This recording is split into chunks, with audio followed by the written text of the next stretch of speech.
Musofir yurtdaman aka, judayam qiynalib ketdim. Nima maslahat berasiz deb kommentariyaga yozibdi. Jigarim, mana musofir yurtda bo'lganman, ishlaganman, musofirchilikda nonini yeganman. Sizga bir narsani aytaman.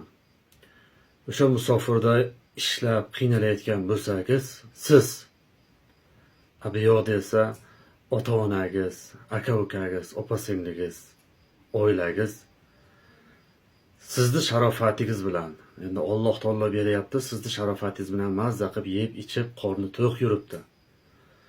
Mana shu narsani hech qachon unutmang. Siz oilangizni bo'g'ayapsiz. Sizni deb oilangiz yaxshi yeb, yaxshi ichyapti. Alloh taolo sizga kuch-quvvat berib, hozirgi paytda ishingizni o'ndirib, omadingizni berib turganiga shukronalar aytib, qiynalsangiz ham ishlayvering. Hali vaqt soati keladi, bu kunlar ham o'tib ketadi. Yaxshi hayot oldinda. Siz doim qiynalgan paytingiz mana shu ota-ona oilangizni o'ylang, kuch-quvvat o'zidan-o'zi kelaveradi. Jigarim, joningiz sog' bo'lsin, boshingiz omon bo'lsin. Barcha musofirda yurgan jigarlarimga assalomu alaykum. Hurmatli aslar jigarlarim. Videoga like, podpiska bosinglar. Musofirdagi jigarlarimga yetib borsin.